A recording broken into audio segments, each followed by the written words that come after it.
버려진 물건을 주워오면 저주를 받을 수도 있다. 흔히 살면서 남의 물건 함부로 줍지 말라는 말씀 한두 번 정도는 들으셨을 겁니다. 저도 저희 막내 이모께서 우연찮게 주워온 물건 때문에 겪게 된 실화입니다. 막내 이모께서 결혼하시기 전, 그러니까 1990년대 후반, 외가가 지방에 있는 관계로 그 당시 20대 후반이었던 이모께서는 일을 구하기 위해 서울로 올라오셨고 절친한 친구분과 같이 자취생활을 하셨다고 합니다.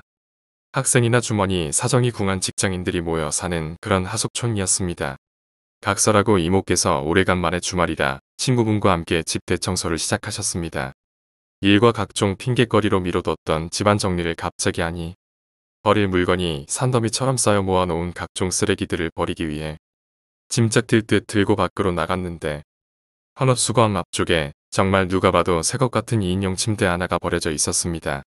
처음에 짐을 들고 혼자만 발견하신 이모께서는 친구분까지 대동해 도대체 누가 이런 곳에 쓸만하다 못해 부잣집에서나 쓸 법한 좋은 침대를 버려두고 갔나 예하게 생각하시며 은근히 한편으론 몇 년째 살면서 궁색한 살림살이에 침대 하나 놓는 것도 엄두가 나지 않던 시기였죠. 당시엔 IMF로 온 나라가 경제적 침체와 고통 속에 보내던 시기였습니다. 침대는 물론 화장대 하나도 놓을 수 없을 정도로 빠듯하셨답니다. 비록 버려진 물건이지만 순간적으로 탐이 나셨다고 합니다. 일단 해가 저물고 이모께선 친구분과 상의한 끝에 주인이 있었으면 벌써 가져갔을 테고 또 우리 같은 사람들이 언제 나타나 가져갈지 모른다는 불안감에 이모 친구분의 당시 남자친구를 불러 늦은 밤 침대를 집으로 옮겨오기로 했습니다. 남자친구분이 오시고 매트리스와 침대를 분리해 따로 낑낑대며 또 조심조심 옮기셨습니다. 성인 남자가 한 명 가세했지만 워낙 침대가 2인용의 더블 사이즈라 정말 옮기는데 애를 먹으셨다고 합니다. 아무튼 이모 친구분의 남자친구 덕에 셋이서 낑낑대며 침대를 자취방에 하나 딸려있는 안방으로 옮기는데 성공했고 버려진 침대는 그렇게 이모의 자취방으로 들어오게 되었습니다. 문제는 그때부터 시작되었습니다. 주워온 침대를 들여놓은 바로 그 다음날 이모 친구분께서는 전산 사무일을 하시던 터라 늦게까지 야근을 하거나 회식을 하는 날이 잦으셨고 정시 퇴근을 하시면 늘 썰렁한 집안엔 자정까지 이모 혼자 계셨다고 합니다. 서울 올라오고 방을 잡은 처음 몇 달 동안은 이게 적응이 되지도 않고 무서워서 집안에 불은 다 켜놓고 일부러 큰 소리로 혼잣말을 하며 강도나 공포스러움을 이기기 위해 노력하셨지만 점점 익숙해지시면서 어차피 친구분은 오늘도 늦겠거니 하며 집안의 모든 불을 다 끄고 그냥 잠자리에 드셨다고 합니다. 오래간만에 딱딱한 바닥이 아닌 침대 위에 누워서 그러셨는지 또 그날 유난히 피곤하고 잠이 더 잘 오셨답니다.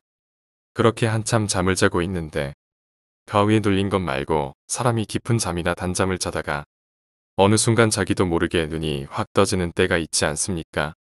그런 것처럼 잠결에 실눈이 떠지는 것도 가위가 풀려 정신을 차린 것도 아닌 잘 자다가 한순간에 그냥 눈이 팍 떠지시더랍니다. 그리고 무의식적으로 방문이 살짝 열려 있었고 그 틈새로 부엌 겸 거실 쪽이 눈에 확 들어왔는데 창문 밖에 가로등 불빛과 오랜 기간 어두운 곳에서 잠이 들어 있었던 탓인지 불을 환하게 켜놓은 것 마냥 상당히 잘 보이셨다고 합니다. 그리고 그 문틈새로 뭔가 희뿌연 것이 희미하게 눈 깜짝할 속도로 지나가는 느낌을 받으셨답니다. 친구분이 오셨나라는 생각이 첫 번째로 들었고 두 번째로는 그럴 일 없겠지만 강도나 도둑이 든 게 아닌가 하는 불안감이 드셨답니다. 그리고 조심스럽게 몸을 일으켜 바닥에 발바닥 마찰 소리가 들리지 않도록 아주 천천히 문 쪽으로 다가갔고 무슨 용기가 나셨는지 그 즉시 방에 불을 켠 채 문을 확 열어 젖히셨다네요. 그리고 바로 시계를 봤는데 11시가 조금 넘은 시간이었고 친구분은 물론 집안엔 그 어떤 것도 없이 그저 정적만 흐르고 있었다고 합니다. 아무튼 조금 찝찝한 마음에 방문을 닫는 것도 모자라 친구분이 오시던 말던 문까지 걸어 잠그고 자는 둥 마는 둥 하며 보내셨다고 합니다. 아침 출근길에 친구분께서 어제 왜 방문은 걸어 잠궜냐? 너 때문에 거실 마루 바닥에서 잤다 등등 핀잔 아닌 핀잔 좀 들으셨대요. 그리고 이모께서는 밤마다 위에 겪었던 일들이 너무 되풀이 되기 시작하셨습니다. 불현듯 눈이 확 떠지고 방 문틈 사이로 무언가 휙휙하고 지나가는 그런 것들. 그런데 그 휙휙하고 지나가는 것들이 처음에 봤을 때보다 그 속도가 확연히 줄어들고 있었습니다. 말하자면 처음엔 휙휙하고 정말 분간할 수조차 없이 빨리 지나갔다면 날이 거듭될수록 정확히 그 시간에 눈이 떠지고 문틈새로 물체를 확인하는 건 똑같은데 그 물체의 움직임이 처음보다 현격히 속도가 느려져 시간이 더 지나면 정말 무엇인지 제대로 확인할 수 있을 것 같은 속도였다고 합니다. 더군다나 그런 일들을 겪고부터는 앞에 말했듯이 방문을 꼭 닫고 잠그기까지 하는데 정확히 그 물체를 확인할 정도의 틈새로 늘 열려 있었습니다. 상황이 계속 지속되자 이모께서는 하루하루 불면증에 시달릴 정도고 일상생활에 지장이 생길 정도로 공포스러워지셨습니다. 친구분과 상의하고 꺼려지던 정신과 상담까지 받았지만 아무런 해답도 찾을 수 없으셨답니다. 그때 저도 이모를 뵌 기억이 나는데 원래는 아담하시고 통통한 체형이셨는데 정말 뼈만 앙상하게 남은 정도로 말려 계셨던 기억이 납니다. 그땐 어릴 때라 그냥 몸이 좀 안 좋은 정도로만 생각하고 깊이 있게 여쭤보진 않았는데 지금 생각해보면 그 영향이 좀 컸던 것 같습니다. 아무튼 몇 달 새 신경쇠약까지 걸리신 이모는 집에 들어가기 싫다며 시골 외가댁으로 내려오는 횟수가 잦아지셨고 명절 때만 뵙던 이모를 주말이나 방학 때 자주 뵈었습니다. 그런데 그때까지도 침대를 들여온 이후부터 그런 일이 일어난 것에 대해 이상하게 이모나 친구분께서는 무감각하시고 다른 쪽으로만 원인을 찾으셨다고 합니다. 그리고 얼마 후 이모 친구분께서 급한 일로 몇 달간 출장을 가게 되셨고 집을 계속해서 비워놓을 수 없는 터라 이모께서 친구분 출장 기간 동안만 다시 집으로 들어가게 되셨습니다. 그날 밤도 도저히 잠이 올 것 같지 않아 처음 집에 오신 것처럼 온 방 안에 불을 다 켜놓고 TV며 각종 가전기기들도 죄다 켜놓으셨답니다. 그렇게 밤 9시 정도가 지나 어느 순간 잠이 들었는지도 모르게 주무시다가 또다시 눈이 확 떠지며 정확하게 방 문틈틈새가 눈에 들어오셨습니다. 근데 앞서서는 어둠 속에서 보셨다면 온 집안의 불은 다 켜놓은 터라 이번엔 정말이지 그 물체가 제대로 보일 것만 같아서 할 수 있는 것이라곤 눈을 질끈 감아버리는 것밖에 없으셨답니다. 가위에 눌린 것도 아닌데 왠지 모를 소름끼침과 공포, 압박감에 그냥 어쩔 도리가 없이 이불만 붙잡고 그러고 있는데 사람이 밝은 곳에서 눈을 감았을 때 시력검사 같은 걸 하면 손가락을 감은 눈 주위로 움직이거나 앞에서 누가 움직이면 그게 빛은 느껴져서 알아채지 않습니까? 그때 이모께선 자신도 모르게 눈이 떠지셨답니다. 그리고 못 볼 걸 보시고 말았죠.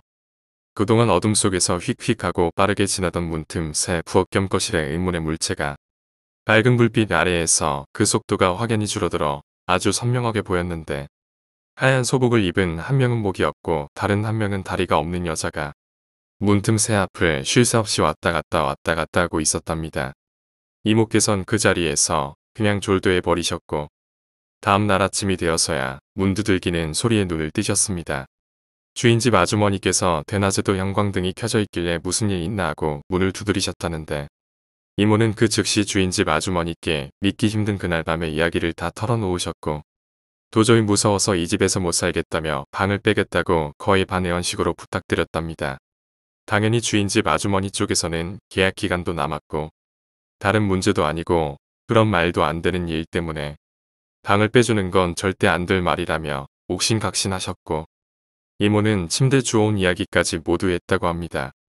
주인집 아주머니는 분명히 그 침대를 주워온 게 원인일 거라며 침대를 얼른 갖다 버리라고 남의 물건은 그래서 함부로 주워오는 게 아니라며 이모를 데려 윽박지르셨고 이모도 그때서야 곰곰이 생각해보니 침대를 주워온 날부터 그런 이상한 일이 시작되었던 걸 뒤늦게 느꼈고 친구도 출장 중이며 침대를 옮길 사람이 없으니 아주머니께 부탁해 그날 하루 아주머니 댁에서 신세를 지고 그 다음날 친구분께 연락해 지인들을 동원해서 당장 침대를 원래 있던 위치로 갖다 놨다고 합니다. 그러고도 솔직히 그런 일을 겪고 나니 너무나 무서워 친구분이 오시기도 전에 우선 고향인 외가로 내려가 계셨고 친구분이 돌아오신 후 상의하에 친구분은 그대로 사시기로 결정하고 친구분과 나눠냈던 얼마간의 계약금을 돌려받고 일도 그만두신 채 그 길로 외가로 바로 내려오셨답니다. 침대를 버리긴 했지만 도저히 그런 일을 겪은 그 집에서 살 용기가 안 나셨다고 하네요. 그리고 계약 잔금 문제로 오가며 우연히 지나던 침대를 버린 그 자리에 불과 며칠 사이 또 누군가 침대를 가져갔는지 온데간데 없이 사라져 버렸답니다. 희한한 건 이모와 다르게 친구분께서는 침대를 옮겼을 때 혼자 계실 때도, 이모께서 외가로 내려오시고 혼자 사셨던 때도 그런 일을 겪지 않으셨다는데, 이모께서 외가 댁으로 내려가시고 정확히 1년여 동안을 혼자 거기서 사시다가 새벽 귀갓길에 교통사고 운명을 달리하셨답니다. 단순하게 보면 우연의 일치인데, 이모께서는 이야기하시면서 자기가 조금 더 옆에 있었더라면 하면서 자책하시고 아직도 느끼지 않아도 될 죄책감에 눈물을 흘리셨습니다. 그 버려진 침대에 무슨 사연이 있었고 또 도대체 왜 그런 일을 겪은 건지, 단지 신경쇠약 때문에 헛것을 보신 건지 아니면 정말 그 침대를 들여온 게 불행의 시초였는지, 그 문틈새로 왔다 갔다 했던 그 정체불명의 형체는 도대체 무엇이었는지, 당시엔 워낙 경험도 없고 안 좋은 일이 겹치다 보니 그런 생각할 겨를도 없으셨답니다. 오늘 이야기는 여기까지입니다. 오늘 이야기가 재미있으셨다면 구독과 좋아요, 댓글 부탁드립니다. 댓글은 저에게 큰 힘이 됩니다. 감사합니다.